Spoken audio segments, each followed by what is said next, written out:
Hello, everyone. Welcome back to another episode of Books Podcast with your host, Gloria and Rogan. And today we're excited to dive into a special book with you. We've picked this one because it has some really important lessons to share, and we can't wait to talk about them. So let's get started. All right. Ready for a deep dive into a book that's practically a legend itself? Let's do it. Today we're cracking open The Alchemist by Paulo Coelho. Excellent choice. And by choice, I mean you, dear listener, picked this one.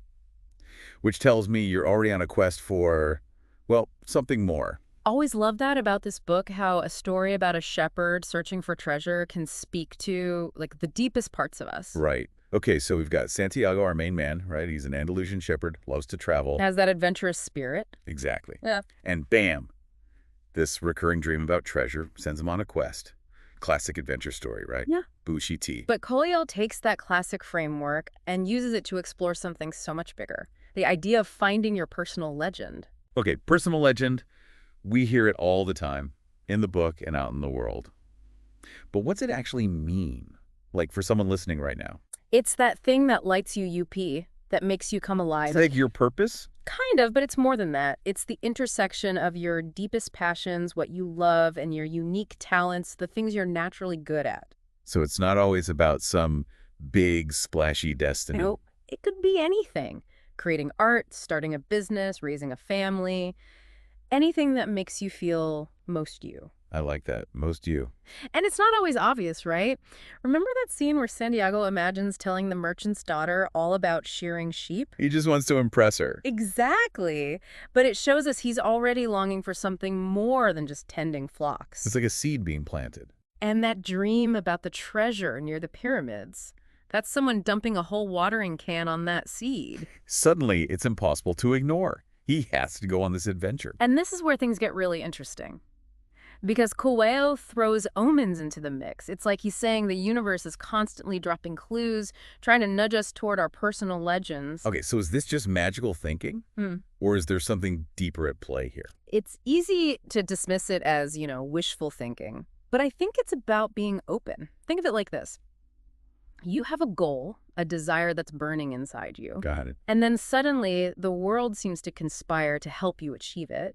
You overhear a conversation, stumble across a book. You run into the perfect person at the perfect time. I swear this happens. Exactly. Those are the omens, seemingly random events that, if we're paying attention, can guide us on our path. So it's not about sitting around waiting for a sign, but more like being ready to act when the opportunity arises. Yes.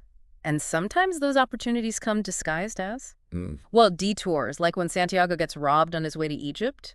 Total setback, right. Brutal. But it forces him to get resourceful, to adapt. Which leads him to the crystal shop.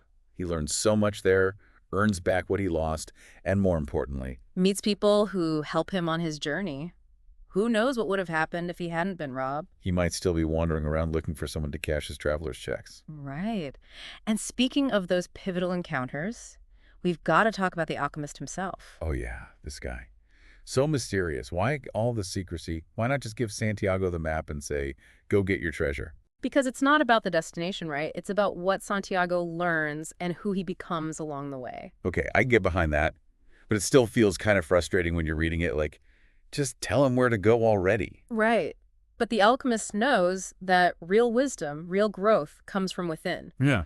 He's not there to give Santiago answers, but to guide him to find those answers for himself. So it's like he's teaching Santiago to trust his gut, that language of the world he keeps talking about. Exactly. It's about tapping into that deeper wisdom, that intuition that goes beyond words. Okay, so how do we do that? How do we learn to listen to that inner voice, that language of the world? It's a practice. Easier said than done sometimes, right? How do you even know if it's your intuition speaking or just, your stomach rumbling? But that scene where the alchemist cooks the hawks, that always gets me. Yeah, what's up with that? Totally unexpected. One minute he's all zen and wise, the next minute he's cooking hawks. It's a powerful moment, though, when you think about it. Remember, those weren't just any birds. They were a powerful omen for him. Right, they guided him to the oasis. Exactly. But he took something seemingly ordinary. I mean, as ordinary as hawks can be, and through his actions, revealed a deeper meaning. It's like he was showing Santiago that the extraordinary is everywhere, if you know how to look. And sometimes that extraordinary comes in the form of another person, which brings us to Fatima. Ah, Fatima. Santiago meets her at the oasis, and let's just say the desert heat isn't the only thing heating up. Right. Their connection is so intense, so immediate. And it brings up a question I think a lot of us wrestle with. Yeah, like, do you have to choose between love and your dreams? Exactly. Because there's this idea out there that to really go after what you want, you have to be willing to sacrifice everything else. It's like, it's me or the treasure. But Coelho flips that on its head. The alchemist tells Santiago that true love won't hold him back from his personal legend. It'll actually help him achieve it. Right. And it's not just some empty platitude. We see it in how Fatima responds. She doesn't beg him to stay. She actually encourages him to go. Because she knows he'll be more fully himself if he follows his dream. It's like she becomes a source of strength for him, not something that holds him back. Absolutely. And think about the message that sends to Santiago. This amazing woman who sees the best in him. Believes in him. Maybe even more than he believes in himself at that point. Exactly, which is incredibly powerful and empowering. And it reminds me of something you mentioned earlier, how the universe conspires to help you achieve your personal legend. Yeah. Well, sometimes I think our biggest allies in this life are other people. It makes you think about all the people who have supported you, cheered you on. Who never made you feel like you had to choose between them and your dreams. It's about recognizing those people, appreciating them. Yeah. And honestly, it makes me think about that old saying, behind every great man Is a great woman. Right, it's not always about gender, of course, but the point is... The power of partnership. Exactly. And that support can make all the difference, especially when you're facing challenges, setbacks. And speaking of challenges, we've talked a lot about Santiago finding his treasure. But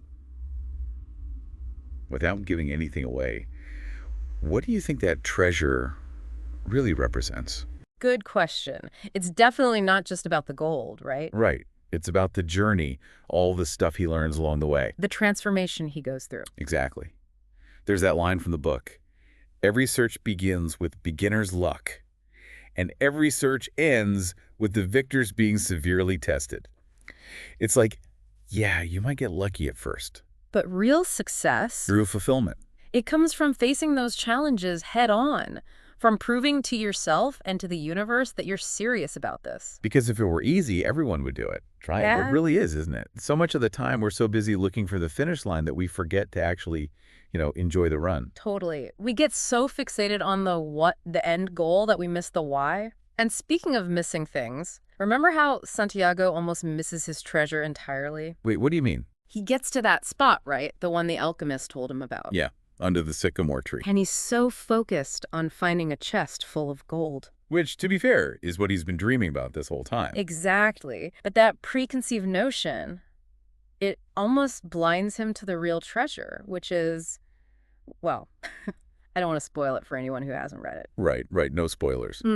But I think we can relate to that, right? Being so attached to one idea of what something should look like. That we miss the beauty and the opportunity that's right in front of us. 100%.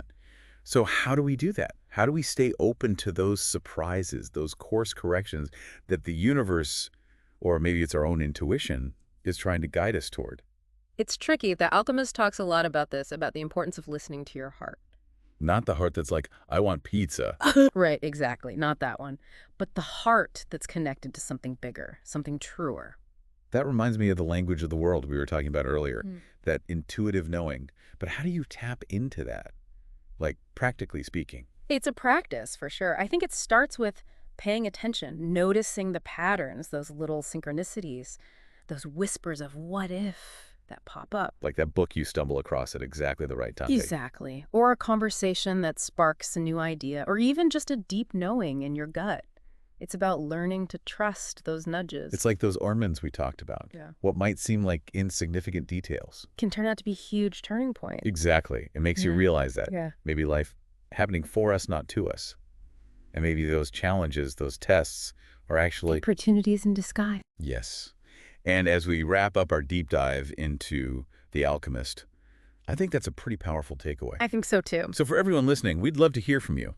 If you were setting out on a quest for your personal legend, what's the first omen you'd be looking for? What's the language of your world speaking to you right now? Until next time, keep those adventurous spirits ignited. And remember, the real treasure is the journey. Thank you so much for tuning in. If you enjoyed this conversation and want to dive into more book insights, don't forget to subscribe and hit the notification bell so you never miss an episode. We're back every Sunday at 9 a.m. with new books and more to learn from. Until next time, take care and keep learning, keep growing.